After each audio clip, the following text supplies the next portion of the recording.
যারা আজকে আমার এই কর্মী সভাতে এসেছেন, যুব দলের কর্মী সভাতে, মানে আপনারা যে পরিমাণ ভালোবাসা আজকে যুব দলকে দিয়েছেন, আমরা যুব ক্যান্টনমেন্ট যুব দল আপনাদের কাছে চিরদিন কৃতজ্ঞতা।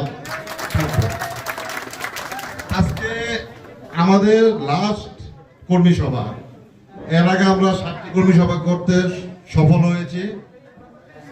এখন আজকে আমাদের লাস্ট কর্মী সভা, যেটা আমাদের মাঝে আজকে সভাপতিত্ব হিসেবে আমি আছি, আর প্রধান অতিথি আলমগীর ভাই আছে আমাদের মাঝে, বিশেষ অতিথি আমার সহযোদ্ধা মিলন ভাই আছে। আর কেউ নাম আমরা বললাম না এই কারণে, কারণ আমাদের আরেকটা অনুষ্ঠান আছে, আমি ইতিমধ্যে আপনাদের প্রথমে বলেছি। আমি শুধু একটি কথা বলতে চাই, যুবদল, ক্যান্টনমেন্ট থানা যুবদল সবসময় রাজপথে আমরা ছিলাম, ইনশাআল্লাহ ভবিষ্যতে থাকবো। কারণ এই যুবদলের নেতৃত্ব এমন একটা নেতৃত্ব, খুব ভয়ানক একটা নেতৃত্ব। এটা যুবদল পারে না, এরকম কোনো কাজ নাই।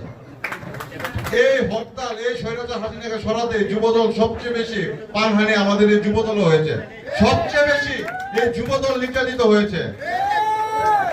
এই যুবদল আমরা যখন আন্দোলন সংগ্রামে ছিলাম, তখন সবাইকে আমরা বলেছি বাসার থেকে বিদায় নিয়ে আসবেন, বাসায় কি আর যাইতে পারবো কিনা এটা কোনো নিশ্চয়তা নেই।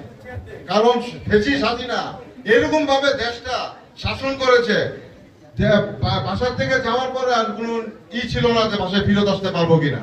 তো আমি একটি কথা বলতে চাই, আজকে যুব দলের কর্মী সভাতে যারা আমাদের বিএনপি সিনিয়র নেতৃবৃন্দ আছেন, আহ্বায়ক আছেন, যুগ্ম আহ্বায়ক বৃন্দ আছেন, তারা আপনারা ইনশাআল্লাহ এই যুব দলের দিকে সুদৃষ্টিতে নজর রাখবেন এবং আমাদের ভালোবাসা স্নেহ দিবেন। ইনশাআল্লাহ আমরা যদি যুব দল সুসংগঠিত থাকতে পারি, সবাই একসাথে মিলে কাজ করতে পারি।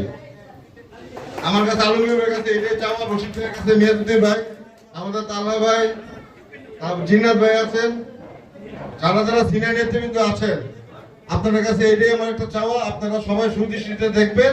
আমাদের ভুল হতেই পারে, আমরা ছোট মানুষ, এটা আপনারা আমাদের ভুলটা ধরিয়ে দিবেন যে এই কাজটা এইভাবে না, এইভাবে করো তোমরা। আরেকটি কথা, যেটা আমরা আজকে এই শেষ প্রোগ্রামের মাধ্যমে একটি কথা বলতে চাই, যে আমরা যে যুব দলের যে সার্চ কমিটিটা সানি ভাই করে দিয়েছে আমাদেরকে, এই সার্চ কমিটিতে অনেকে অনেক ফর্ম জমা দিয়েছেন। আমার কথা হচ্ছে সবাই আসেন, সবাই যুবদল করেন, সবাই বিএনপি করেন, কিন্তু কথা একটাই, কোনো আওয়ামী লীগ আমরা জায়গা দিব না এই যুবদলে। আমি এই কর্মী সভার মাধ্যমে বলতে চাই, আমি যতদিন দায়িত্বে আছি, কোনো আওয়ামী লীগ, কোনো স্বৈরাচার যারা আমাদের রক্ত চুষেছে, তাদেরকে আমি ইনশাআল্লাহ যুবদলে জায়গা দিব না। হ্যাঁ, আমার ভুল থাকতে পারে, আমরা ছিলাম আন্দোলন সংগ্রামে সক্রিয়ভাবে, কে আওয়ামী লীগ করছে, কে যুবলীগ করছে, কে ছাত্রলীগ করছে, আমরা কিন্তু দেখি নাই। আমরা কিন্তু দেখি নাই কে কোন এলাকায় কি কাজ করছে। এখন দুইটা ছবি এনে বলবেন সে আওয়ামী লীগ, সে ছাত্রলীগ, সে যুবলীগ, ওটা কিন্তু আমাদের সিনিয়র নেতৃবৃন্দ আছে, আমাদের হাইকমান্ড সানি ভাই আছে, তাদের মাধ্যমে কিন্তু যুব দলকে নিয়ে কেউ কটূক্তি কোনো কথা বলবেন না। আমি আজকে এই কর্মী সভায় বলে দিলাম, কারণ যুব দল কেউটা খায়ও না, কেউটা পড়েও না। আজকে আমি এই কর্মী সভার মাধ্যমে বলে দিলাম। তো যাক, এখন আপনাদের মাঝে দিক নির্দেশনা বক্তব্য রাখবেন আমাদের এই ক্যান্টনমেন্ট থানা বিএনপির আহ্বায়ক।